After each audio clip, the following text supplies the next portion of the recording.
law of gearing or condition of correct gearing, when two gears are mesh or two teeth are mesh, pair of teeth are mesh, what is maybe the correct condition of gearing? For that, we are going to discuss the gearing law of gearing derivation. This is very important. For that, you have to write this figure very neatly. So what they done, they consider two ties on random profile like this they consider, and this is the fixed point O1 and for the body 1, and this is the fixed point for body 2, that is O2. Now these two, now they are going to draw one tangent line. You can see that there is a tangent line they are going to draw. This is the point A is the mating point. When these two are, body 1 rotate in a anti-clockwise direction, body 2 rotate in a clockwise direction at an angular velocity omega 2, body 1 rotate in a anti-clockwise direction at an constant omega 1.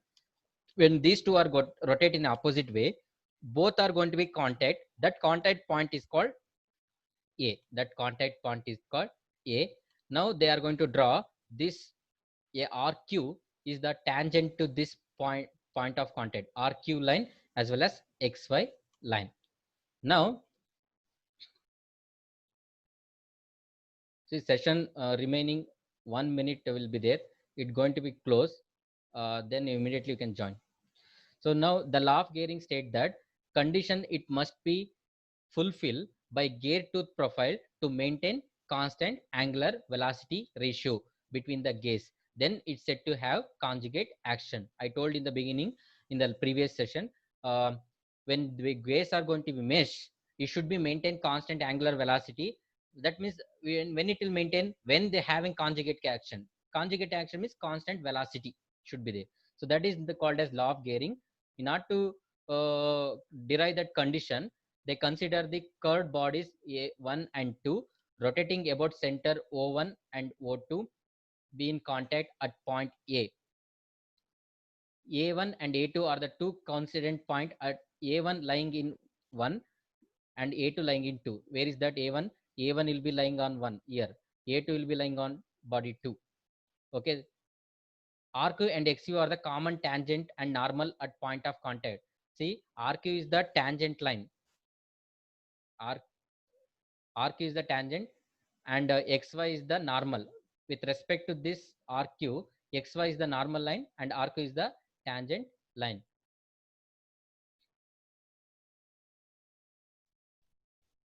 Okay, as I told, now they are considered this body. A1 is the contact point at point on body 1. A2 is the point at on body 2, where A is the contact point. So with respect to this point, they are going to draw one tangent line. That is tangent line is RQ and normal line is XY. So therefore, omega 1 is the instantaneous angular velocity of gear 1 in a counterclockwise direction, and omega 2 is the instantaneous angular velocity of gear 2 in a clockwise direction. I already told you that. So the linear velocity at point of contact at instant is VA1 and VA2. You can see now VA1 is the linear velocity at any instant of the body 1 and body 2. VA1 and VA2 are the velocity. The linear velocity at point of contact at any instant is VA1 and VA2. The direction of this velocity is perpendicular to joining O1 to A1 and O2 to A2. Where is O1? Here is the O1, O1 to A1 and O2 to A2. The direction of this velocity is perpendicular to the join O1A1. O1A1 with respect to the perpendicular. See now, O1A1, this is the line. With respect to the perpendicular is this one. So therefore, that is VA1. Similarly, O2A2 with respect to VA2 is the perpendicular. That means that I will mark it.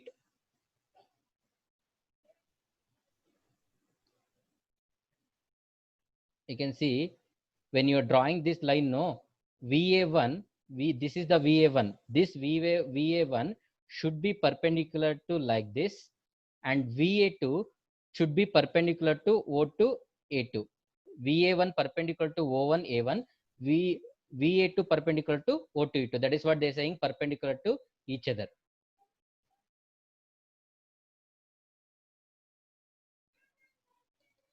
Now, the linear velocity at any point of contact is va1 and va2. The direction of this velocity is perpendicular to joining o1 a1 and o2 a2 will be there. Let we know, when we know omega, what is linear velocity? The linear velocity become omega times of r. That is, linear velocity is angular velocity into radius of that. Similarly, what we can write va1 now, according to that, what we can write va1 what we can write, va1 is equal to what we can write, va1 is omega 1 into what is the radius, o1 into a1, because this is acting on body 1. No, this is the va1, and the angular velocity of body 1 is omega 1 and radius is o1 a1. Similarly, what we can call as va2, is body 2 angular velocity is omega 2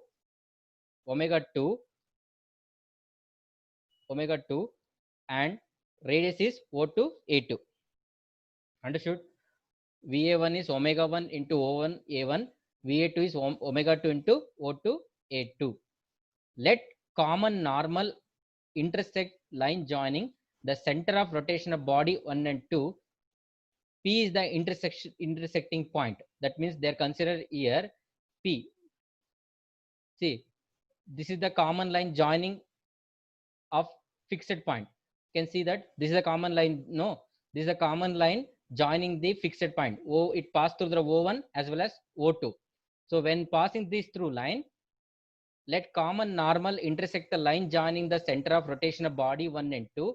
P is the intersecting point. That means when you're going to join these two lines, where this normal line going to be cut this horizontal line, that is called intersection point. This is known as P. Understood this? You draw a line which is joining the fixed point O1 and O2. When this normal line XY, where it is going to be intersect this horizontal line, that intersection point they called as P. Therefore, O2n be the normal to the common normal. O2n, where is O2n? Here. O2n, you draw this O2n perpendicular to this. Is this symbolic to show the perpendicularity? When you draw this, when you are going to draw the diagram, you should be perpendicular in nature, like that only you should write. Therefore, O2n will be the normal to this XY line. Similarly, O1m will be the normal to the XY line. Both are normal to the same line, that is XY. O2n be the perpendicular to the common normal from V2, and O2m be the perpendicular to the common normal, that is XY line. The component of VA1 along XY. See now, the component of VA1 along XY. See, they are given two angle. VA1 with respect to XY is alpha. Similarly, VA2 with respect to XY is beta. Now they are saying what is the component of VA1 along the XY. What we can do? I need the component of velocity VA1 along this line, but VA1 not along this line. It is at an angle alpha, but I need VA1 to with respect to this line. What we need to do? We need to resolve it. You know force resolving, right? Always horizontal we called as cos theta. When you're going to resolve vertically, it is sin theta. Now we are going to resolve horizontally. That means we should use cos VA1 into cos alpha. Similarly, what is the VA2 along XY? That means you have to tilt this line to along XY. That is VA2 into cos beta. That is what is written here. VA1 cos alpha 1. Similarly, the component of velocity VA2 along XY line is VA2 cos beta. Therefore, the component of linear velocity A1, A2 along common normal must be equal. Correct? Here, A1, A2, what is the common velocity base? That must be equal. That should be satisfied this condition. Therefore, when you are going to take this velocity are equal, What is the velocity along the normal line is xy. The velocity along the xy of VA1 is VA1 cos alpha 1. Similarly, VA2 is VA2 cos beta 2. That must be equal. That means VA cos alpha 1 is equal to VA2 cos beta. Now, what is VA1? We already know VA1 is omega 1 into ON A1. What is VA2? Omega 2 into O2 A2. That only we substituted here. Now, you be very careful here. They consider the triangle O1 A1 M. Where is that? We'll see now. Yeah.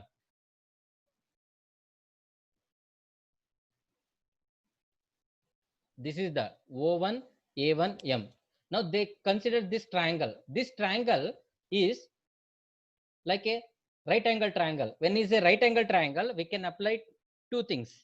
One is we can apply either Pythagoras rule or we can apply trigonometric rule. But they are applied now trigonometric rule. Now first we want to apply a trigonometric rule means we should know which is adjacent, which is opposite, and which is hypotenuse. I think I already told you in the classes how to identify.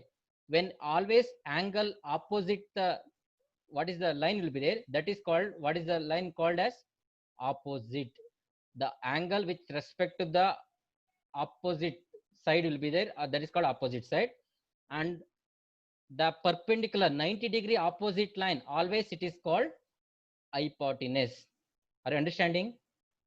Always when a right angle triangle, usually right angle triangle, they we taken like this, correct? This is a right angle triangle. This is the 90-degree, and this is they called as theta. This theta opposite, this is opposite line. This 90-degree opposite line is called hypotenuse, and remaining obviously adjacent, correct? Similarly, we can write here, this is adjacent, sorry, opposite. This is hypotenuse. This will be, what is that? Adjacent side will be there. So therefore, in that triangle,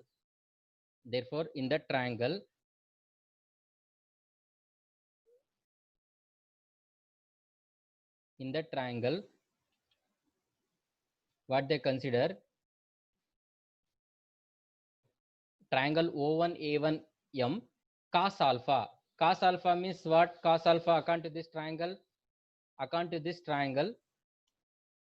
cos means adjacent by hypotenuse. Adjacent means O1M, hypotenuse is O1A1. Similarly, you consider the triangle, what is that? O2A2N. Where is O2A2N? Here you can see O2A2N. How to identify now which is the adjacent? I told in the same way. You take this theta. Theta is here beta, opposite, this is opposite line, and this is the 90-degree. 90-degree opposite is, this is always hypotenuse, and where is the adjacent will come? Adjacent will come here. So therefore, according to again cos rule, if you apply, adjacent by hypotenuse. What is adjacent? O2N, and hypotenuse is O2A2. So that is what we applied now. Sorry. Now you can see O2N by O2A2. Understood this? Triangular, how they consider, understood?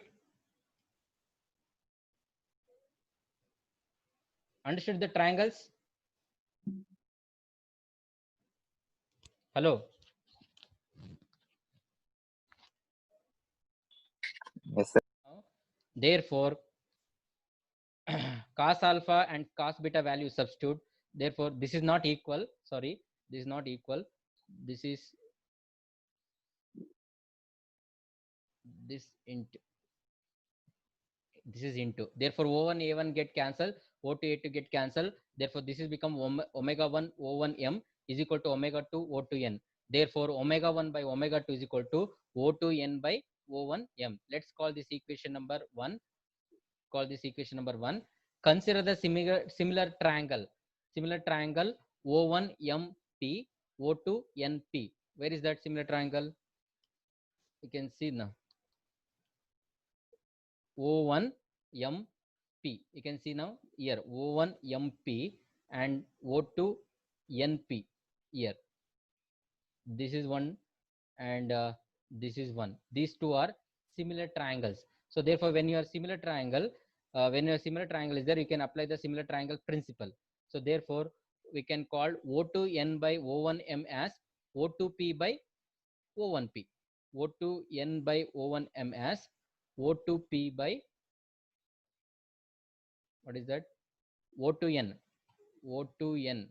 Where is O2? O2n. We can call it as, according to the similar triangle, O2p. Correct. That is what we written here. O2p. Similarly, O1m. O1m is here. O1m, what we can call as O1p, according to the similar triangle principle. Therefore, you substitute this O in place of this, you substitute in the equation number 1. Therefore, omega 1 by omega 2 is equal to O2p by O1p. So this is known as law of or condition of Gehring. What it indicates, thus for constant angular velocity of Gehring, the normal at point of contacts divides the line joining the center rotation in the inverse of ratio of angular velocity. That means for constant angular velocity of Gehring, the normal at point of contact divides the line joining the centers. You can see that line joining centers means this one. Point of contact is A. Divide the line joining centers. This is a line joining centers. Where is the line contact point is P. So that is equal O1P by O2P. That is constant. Getting the point of contact divide the line joining center rotation of the inverse of the ratio of angular velocity. So thus law of Gehring, this statement is you have to must and should you have to write, for constant velocity ratio, two gears common normal at point of contact of two meshing teeth must be passing through the fixed point on line joining the centers of rotation. I will repeat, for constant velocity ratio of the two gear common normal at point of contact of two meshing teeth. That means I will explain with the figure. This is the two gear. When you're rotating in constant velocity, contact point is A and common normal is XY. When this common normal will be intersect at point P, when the line passing through the fixed point, that is what they is saying. For constant velocity of the two gear, common normal at point of contact of two meshing teeth must be passed through the fixed point on line joining centers of rotation. The fixed point is the which point? Pitch point P, where it is going to be intersect commonly when this contact A having a common normal XY, this line will be coincide with this when line passing through these two center, that point is P. Therefore, with respect to this O1P by O2P, the having the velocity constant velocity ratio omega 2 by omega 1. That is the statement meaning, and that is a condition of Gehring. Inversely proportional is there. See here, omega 1 is equal to O2P and omega 2 is equal to 1P. Inversely proportional will be there. So that is the meaning and statement, and this is very, very important. As a point of eye also, this is very important. Understood?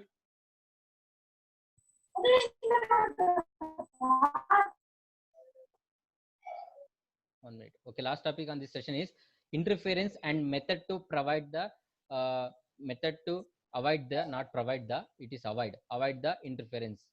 So what is interference? Then how to avoid this interference? That we are going to discuss here. This is also important topic.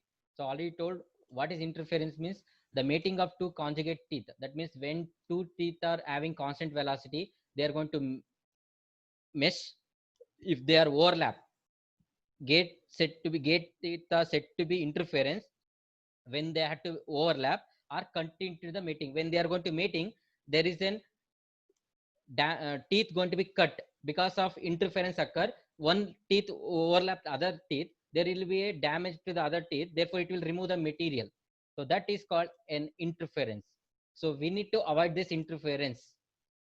So for that, the addendum of the rack are chosen so that the first point of contact will occur at E. This chosen this, you can see this is the rack and this is the pinion. I told you, I shown already figure. If you want, I can show you one more time what is rack and pinion. Can you able to see the screen? Can you Yes, able to sir. see the screen? You can see now this is rack and this is pinion. That figure only this one. Now this is a rack and this is a pinion, and the pinion center is this one. And here when the pinion going to be meshed with the rack, and the first contact take place at point E. That is they're saying here the addendum of the rack chosen so that first contact will be occur at E. Addendum is top version. This is the addendum of the rack. So when these two are going to mesh, the first contact take place at E, as shown in figure, which is the point of tangency for the line action on the base circle of the pinion. In involute profile of the pinion cannot extend inside the base circle, then the maximum length of line approach is EP.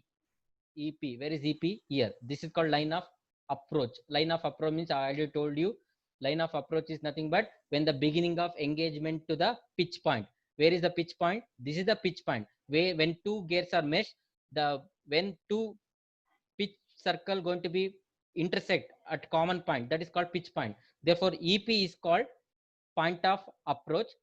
PB is called point of recess, because it is this pinion going to rotate in anti-clockwise direction. Therefore, EP means engagement take place, PB means disengagement take place. Therefore, uh, when there is a when the first contact take place E, the further it can't able to move inside. There is a clearance always maintained. This EP is called point of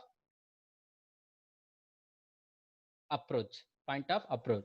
The maximum addendum used on the rack is A. You can see this is the rack, and addendum with respect to pitch point addendum is it is A. Now what they're saying is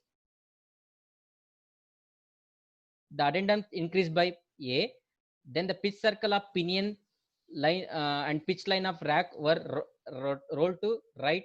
Therefore, rack tool overlap with the pinion. Oh, sorry. Here, the maximum addendum used on the rack A, the addendum increased by A dash. That means initially it is A.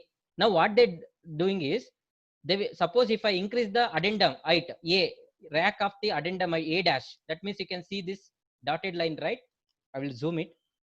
You can able to see the dotted line means when the addendum height is increased, the rack teeth comes to like this.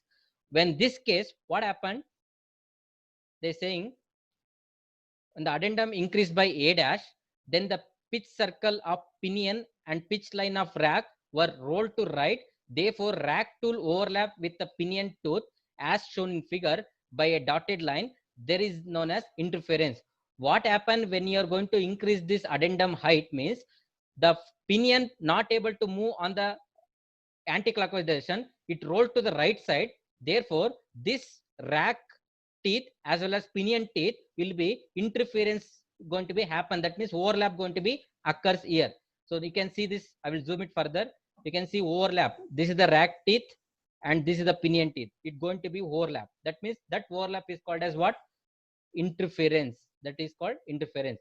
In order to satisfy the fundamental law of gearing, what fundamental gearing? It has to maintain the necessary constant velocity ratio without any interference. For that, what is the solution we need to do? We need to make this is overlapping. No, this much material I should remove. That means I need to what is the hatching they're showing here, that I should remove the material in the teeth, inside the teeth of the rack. So not rack, pinion. Therefore, undercut I should do. Then there is avoid the interference. If you remove the material, what happened? Definitely teeth thickness going to be reduced or width going to reduce. Therefore, it will weakens the teeth or weakens the gear. Therefore, as much as possible, we need to avoid this interference. In order to avoid this interference means you have to be remove the material. If you remove the material, what happened? Thickness or width going to be reduced, and definitely it will weakens the material. That's why we need to avoid the interference. Then how to avoid this interference? Yes, this showing. First, in order to avoid the interference, in order to avoid the interference, in order to avoid the interference, following methods are employed. This is they're going to ask in the exam. The radial flank of the pinion cut back, known as undercut. That means like this. radial flank. This is the radial flank. You should be undercut like this. Then what happened? Hatching portion means that much material to be removed. Then it will be avoided. The height of the teeth may be reduced. You should not increase to the much addendum. That's what we take an example. If you increase to A dash, interference occur. Therefore, we need to reduce the addendum height. Should not increase the height. Center of the distance may be increases. Either you increase that center distance. That is a one more solution, right? If you want to avoid this interference, means you increase this O to P distance, then it will become rack pinion will come down. Rack will come down. Then obviously what happened? Interference will be avoided. And center of the distance may be increases. Increase the either pressure angle or increase the number of teeth on the pinion. This is only the 6 possible way you can avoid the interference. Either undercut you do it, or we can do reduce the height, or center distance can be increased, or increase the pressure angle, or increase the number of teeth. By this way, we can avoid the interference.